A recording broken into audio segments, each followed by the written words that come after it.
This is Nagisa. Nagisa just transferred to Miator, an all-girls academy, but she's running late, and my god, for some unfathomable reason, this school is placed atop a damn mountain. Girl, I think you need to just give up and embrace the acceptance that tardiness is in your fate. If that shot wasn't enough to convince you, take a look at when it pans down.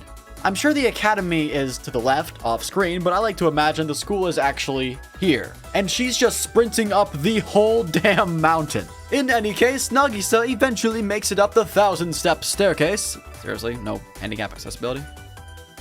This Olympian ascended the escalier without even breaking a sweat and continued her sprint. Eventually, blinded by her own hubris, she trips on... well, we don't know actually. You'd think they'd have railings for a school atop a damn mountain? But anyway, she tumbles down to an area with a lake. Or I guess a pond. Hold up. In this shot here, we can see where she fell. No railings? It doesn't even look like there's a curb. Good lord! With her humanity at last catching up with her, a sweat is indeed broken, as she begins wandering the forest, soon stumbling upon another student called... Toil. Wait, whoa, what? So, this girl's actual title is Etoile, which is French for star, and I guess the subber for the Crunchyroll version I'm watching just didn't have access to the acute accent on their keyboard. If you want to keep the French there, though, then just toil is translated to cloth. Like, cloth. Doesn't quite feel like the all-encompassing role model the title actually represents. Anyway, her real name is Shizuma, and she comes on hot with a kiss to Nagisa's forehead, causing the transfer student's blood to rush to her head and knock her out. Waking up at her bedside was her new roommate, Tamao Suzumi. The cobalt-haired girl stated this: Nagisa-sanの可愛い寝顔を眺めていたら、あっという間でしたもの。Red flag number 1. Tamao then proceeded to lock the door behind her. Red flag number 2. And acquired her measurements. Granted, they were for her school uniform, which we later learn about. Red flag 3. She didn't actually need the measurements. And red flag 4. She wrote those numbers in a book where she keeps her valuable data documented on everything she learns about Nagisa. Nagisa, run! Our protagonist bravely refuses to flee and valiantly continues forward with the potential predator on a tour around the campus to view any points of interest. Most notably being the chapel. That's right, a Yuri anime made in the early 2000s where they regularly attend church. Very progressive, I suppose. Aside from that, there's the library, the greenhouse, and the 3 academies atop this hill. We have Nagisa and Tamao's Miator, and then there's Lulim, which is hardly used at all. But then the third we have is Spica. Oh, I'll be talking about Spica later, you can count on that. Tamao shows us one of the classrooms and... okay, is this just a cultural thing? Because I can't fathom how this makes any sense. The chalkboard is behind the desks. What? How does that make, like... what? Huh? Oh, okay. Hold on. They have a different angle of the room, and you can see chalkboards on either side of the room, which I guess that makes sense. If you want to rearrange the chairs, then you have both sides you can use. So maybe that's why they use it. I don't know. Someone can explain this to me better than I can theorize. In any case, they later meet Rokujyo, and they begin talking about the Etoile, and who she is, and what that title represents. Sounds like a quite casual conversation, eh? Well, let me play you a snippet of this scene, and... pay special attention to the backing track. 3校で最も愛され尊敬されている方。一応そういうことになるわね。少なくとも一番愛されているのだけは間違いないと思う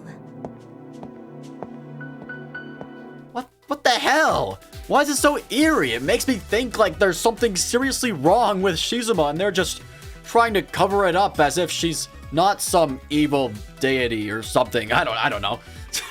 I genuinely thought, when I first watched this scene, that Shizuma was straight up evil for a good few episodes and they were just leading us on. Granted, I think that may have been the point because Nagisa even begins hypothesizing the deity they pray to is going to come alive and enact some kind of divine judgment based on her imagination on screen here.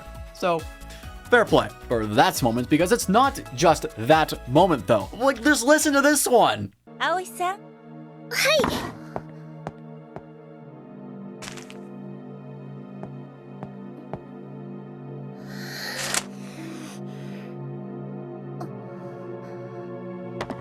渚ちゃん、I'm realizing on rewatch of these scenes that the eerie soundtrack is actually used to build anticipation, but still that doesn't mean the OST won't make you feel a sense of unease, dread, or worry that something sinister is going to happen or is happening right now. When in reality it's just her test score. The way they created this scene feels like if Nagisa fails this test, she will be sentenced to death.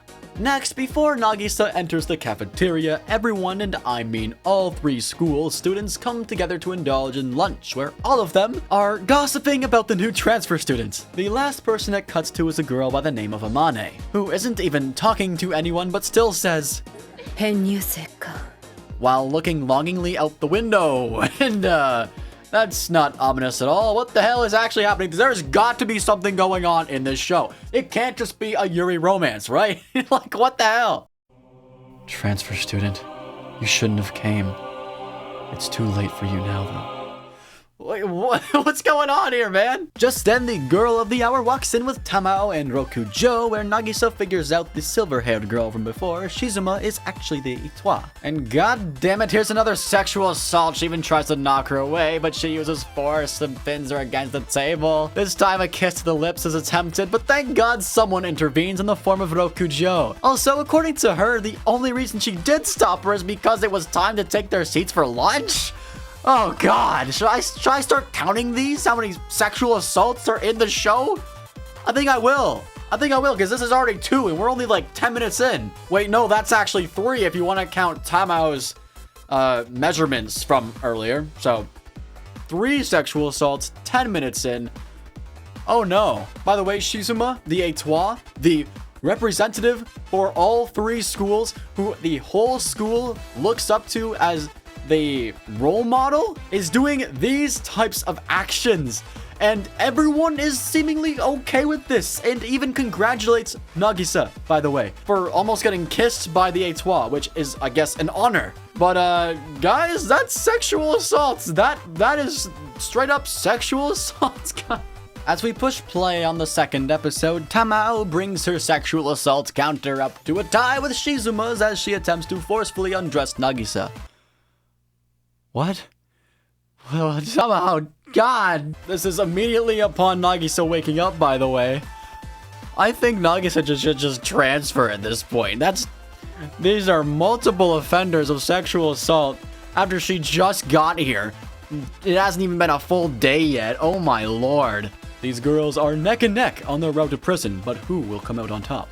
The answer may shock you. Following that, the 2 are a bit late for breakfast, so Nagisa ends up tumbling down the stairs, which I thought for sure was going to end up with her falling straight into Shizuma, knocking her down and doing the classic harem ecchi trope of them somehow ending up on top of each other in a lewd position. You know how this stuff goes. But I was pleasantly surprised when Shizuma just caught her.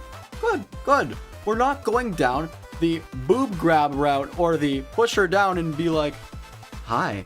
Nope, we're just gonna catch her. Good. That's not all that happens. She does catch her, yes, but then immediately attempts another kiss. Leave the poor girl alone. God. Just before they were about to make contact with each other, Nagisa was saved by the bell. Shizuma sexual assault count 3. Rokujo tried to lecture her to stop assaulting the poor transfer student, and the line she retorts with, oh my god, I'm gonna play this for you. 心配いらないわ誰だって可愛い花を見ると触れてみたくなるでしょうそれだけのこと Nagisa, who is still obviously shaken up by this, is told by Tamao the reason she did that is because エトワール様があんな大胆なことをなさるのは渚ちゃんが可愛すぎるからですわ Tamao, girl, you are not helping. You are part of the problem. Even later, during lunch break, our protagonist bears witness to, who would have guessed, Predator Shizuma enacting another sexual assault. This time, thankfully, it's not with Nagisa, but speaking of her, she does observe that almost kiss happened before running away in absolute confusion. As if this isn't totally in character for Shizuma to do. She's a serial assaulter at this point. There's a better word for it, but I'm not gonna say it. I don't even know if I can say sexual assault, but I'm going to because that's what she's doing. But I'm not gonna say the other word because that's gonna get me demonetized. I think this comment by HR Breach perfectly encapsulates my thoughts on this episode. That's one more check for Shizuma. Sexual assault count Four. 4 in 2 episodes. Oh boy, okay. In her bewildered dash, Nagisa discovers the library, which is apparently the school hookup spot. Suddenly, Nagisa's body froze up as she peered into the stained glass. A genjutsu casted by none other than Shizuma. It seemed all hope was lost, and the prey was about to be eaten alive. But just centimeters before contact, we have our savior, Chiyo, who activated her Sharingan just in time, saving Nagisa while sacrificing herself in the process. Thank you, Chiyo. You are a legend, and you will not be forgotten. Also, Shizuma sexual assault count, 5.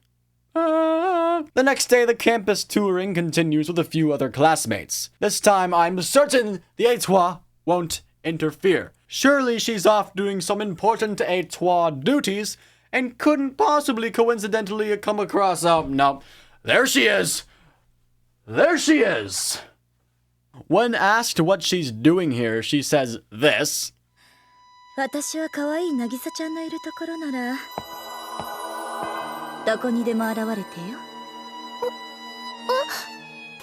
Okay, so not only is Shizuma a predator, but she's also a stalker. Wonderful.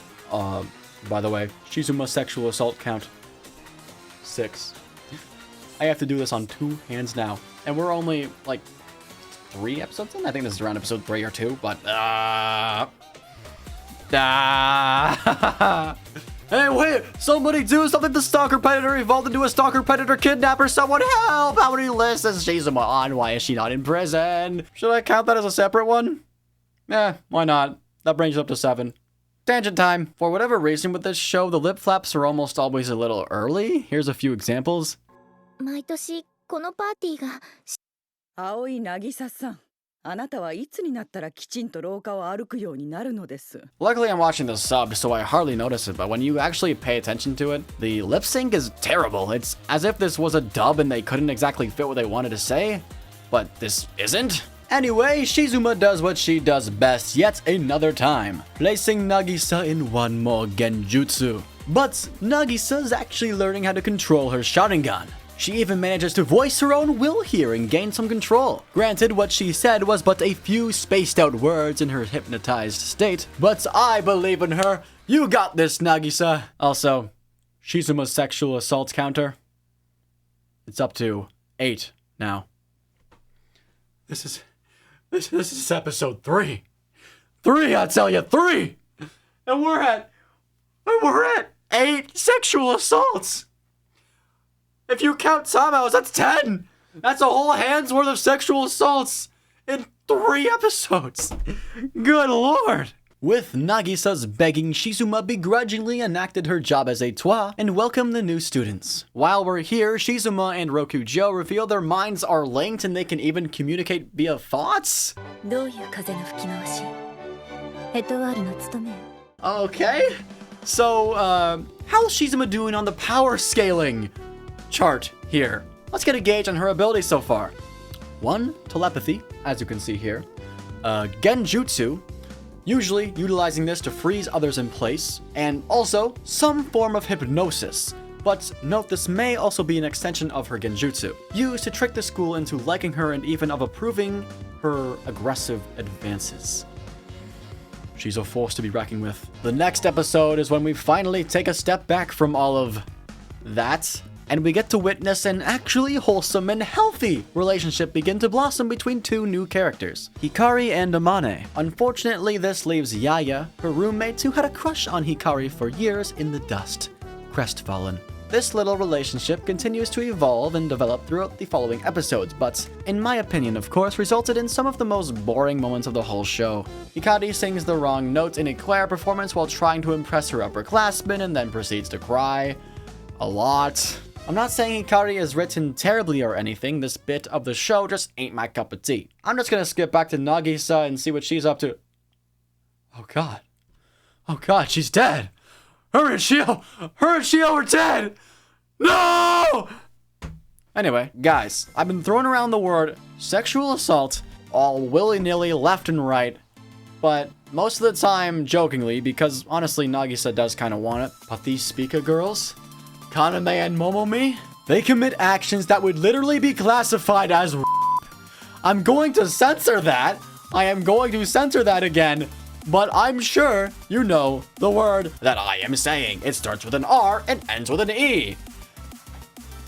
We'll get to that in a bit though. With the Etoile election coming up, each school requires to put forth a representative for the position to take Shizuma's spot in the next Etoile election. The student council president of Spica desires Amane's participation in this event, but Amane won't agree no matter how much convincing she attempts. This is where the rest of the Spica student council steps in. By the way, I'm pretty sure the entire student council for Spica is literally just these three for some reason. Actually, I can theorize why. Because the student council president harbors these two bitches, who I'm assuming most of the damn school hates, for a reason you will soon learn. This duo doesn't want Amane to become an Etoile, because they desire that position instead. So you'd think they just lie low until the president gives up on Amane and lets them give it a shot as an alternative. I mean, if the president herself doesn't want to, who else but the other 2/3 of the student council, right? No, are you kidding me? This is Strawberry Panic, the show where logic is thrown out the window. Let me tell you what happens. Instead, Kaname devises the stupendous idea of making Hikari fall in love with her instead of Amane. What? How does splitting those two up stop her from becoming Etoile, exactly? How did those two things have any correlation? What? And like this guy said on Crunchyroll here, what are they trying to stop if she already doesn't want to do it? It's straight up nonsensical. And you want to know how Kaname exactly plans to do this? Step 1, trick Hikari to come along to a private location. And step 2, actual she has her held down, forcing her against the ground, starting to undress her, you know, like the whole shebang. Luckily, Amane comes to save her, but seriously though, can we expel these bitches? These predators? These evil, manipulative whores? I mean, give me something here. Did Hikari or Amane not even report this? Did they not tell their friends, who then reported this? What the hell are the staff of this school doing? What are they doing? They're doing nothing. They're allowing this to happen, man. Oh my god, the eerie music in the beginning was right. This school is evil. There's something wrong here, and I'm figuring it out. Oh my god. Later on, this side character breaks her legs attempting to be Mary Poppins. Nagisa and Tamao witness a ghost event. I'm not even kidding, this show just got paranormal. Nagisa makes cookies for Shizuma. Shizuma teaches Nagisa French, and they have some tea in the greenhouse. Here, Nagisa gets a little too excited talking about the beach, knocking over a watering can in the process, and the two fucking dive for this thing. It's not even glass, it's not gonna shatter. They just really care about not wasting water. It still falls, by the way. But then, they do the thing I said earlier. The ecchi harem position, where she's on the ground looking down. That happens coincidentally, and I'm not even surprised. This seemed like the moment the two would finally receive their kiss, though. It was just the two of them in the room. They were getting flustered fast. They were in this. Nothing else but themselves could possibly stop them now. And that happens. Nagisa completely ruins the mood, having a sudden flash of, oh no, my cookies just broke in the fall. Girl, who cares about the damn cookies? Look at Shizuma. You just blue-balled her so hard. Well, what is that now? Close call 5 or 6 or something for these two almost kissing? Admittedly, the scene where they eat the cookies afterward was very cute and endearing. Next, Nagisa leaves on a school trip where she can't think of anything else other than Shizuma, to the point of not even trying to enjoy her vacation. During the vacation, though, they do the classic test of courage. Tamao scares Nagisa, records her yelp, and plays it back only God knows how many times. Tamao, what the hell? What the hell? That's some creepy bitch behavior. Oh, goddamn. Next, Amane and Nagisa start talking during her break from the French lessons, and then Amane kinda comes onto Nagisa as well? What the heck? Realistically, Amane just got lost in thought while thinking about Nagisa's uniqueness here and wasn't actually going for the kiss. But that's not what it looked like to Shizuma, who saw this and got hella jealous, even rebuking her. Ooh, feisty. After her study session, the two go up to the roof to observe the distant fireworks. Shizuma takes note of Nagisa's good luck charm she received from Tamao, and she then immediately attempts to rip it off, and the jealous, very assertive Shizuma forces Nagisa into the pool, follows her, and at last kisses her on the lips under the water. Does that count as a sexual assault? I mean, she was very, very forceful with her, so I think that does count. I mean, obviously, Nagisa kind of wants it, but this is not the right time. I'm just gonna count it. Later, after they showered, the two seemed like they were ready to go further than just a kiss. But that's when Shizuma receives a flash of PTSD, stopping her in her tracks, causing her to look visibly shaken, snapping Nagisa out of her trance and even scaring the girl, causing poor Nagisa to run away. Should I count that as a 10? I mean, I may as well, right? It doesn't really qualify. Does it? I don't know.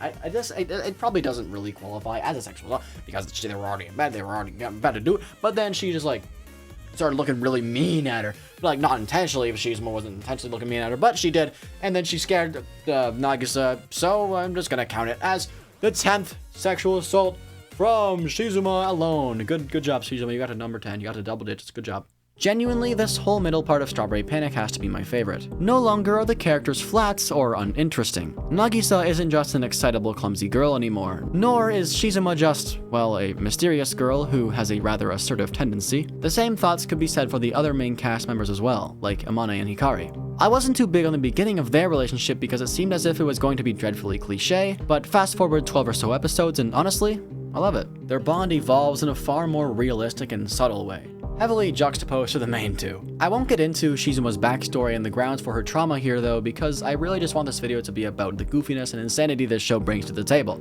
But I did just want to highlight the complexity, the relationships and individual characters develop over its run before hopping back to the goofiness. Well, that's enough of that. Let's return to everyone's least favorite duo, Kaname and Momomi, who are still at it, attempting to sabotage the president's plan of making Amane the Etoile. You know, it gets revealed later on that the Etoile is technically supposed to be a position for two people to partake in. So that brings me to the question, have these two even attempted asking their student council president, hey, if Amane doesn't really want to and she doesn't have a partner yet, why not just get us? Right? Why not just have us literally on the student council already? It's perfect. I don't know, just a thought, but instead they continue their illogical plan to continue to Hikari! Why?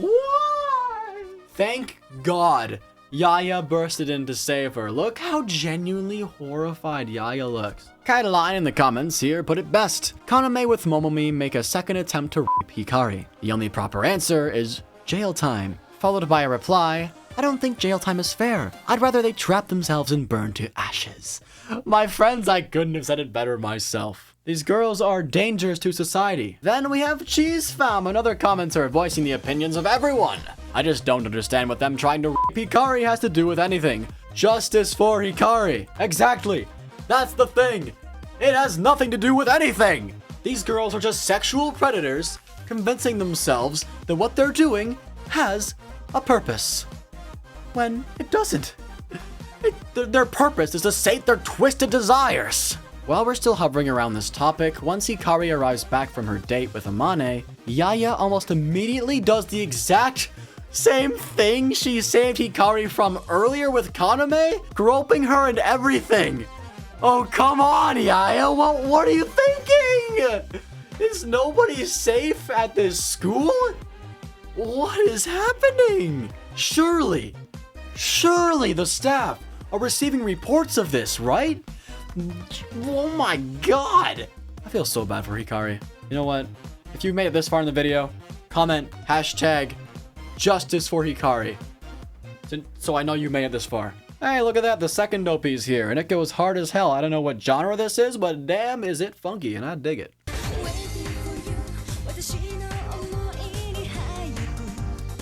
Anyway, the school play arc is upon us, and before I get to the real meat of things here, I want to ask you this. How do you think roles are casted for plays at this academy?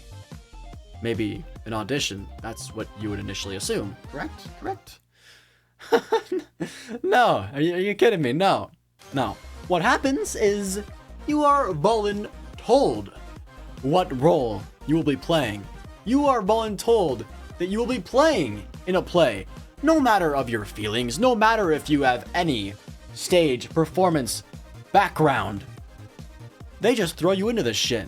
Without your permission. Without your consents, I should say. Something even more ridiculous is that they gave Lulim's president, Chikaru, who had already volunteered to work on the costumes with her cosplay club, a role in the play as well. And that's not even mentioning her job as president of Lulim. God, they're working her to death. That's gotta be stressful, man, but that's besides the point. The band of bitches are back. Not only is their only purpose to sexually assault poor Hikari, but now when the director for the play is, God forbid, late by a few minutes, they start making a fuss and complaining like a bunch of Karens. Not only that though, they begin ordering Nagisa around like they're her personal maid. Oh my god. Can we just get like Luffy here and just punch the shit out of them with a Gamu Gamu no pistol? Because right now, these two, I wouldn't be surprised if they're revealed to be celestial dragons who had transported into the Strawberry Panic universe. Like, my god. As they're about to storm out of rehearsal, Momomi even pushes Nagisa into the wall. She wasn't even close to the wall. Momomi didn't just nudge her out of the way. She threw her. She intentionally threw her like 2-3 feet into the wall, which the wall was a prop, a background, a backdrop for the play. And you know what happens after that? It falls. This piece of wood, this giant piece of wood with tons of planks attached to it, falls down, which is, of course, a terrible threat to the safety of the students here. This thing could have killed someone. And, soundtrack placement guy? What the hell is this?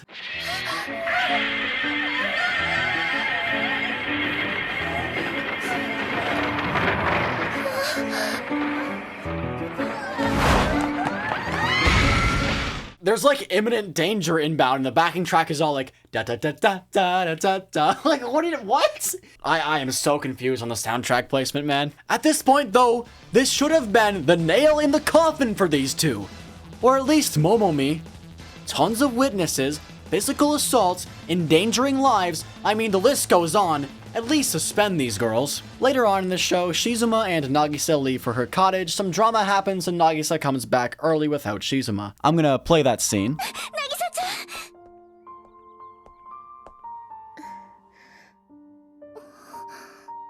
Shizuma. Which is when I made this comment. Nagisa, when you come back without the person you left with, and to which someone asks you where they are, don't just shake your head. That's pretty well known to be a universal "they're dead" sign. I love it. It actually looks like she died. It looks like Shizuma died. But I was planning to make this video 5 minutes, and here we are. This will probably end up being like 15. So anyway, everyone, thank you all for watching. I'm gonna see you all later.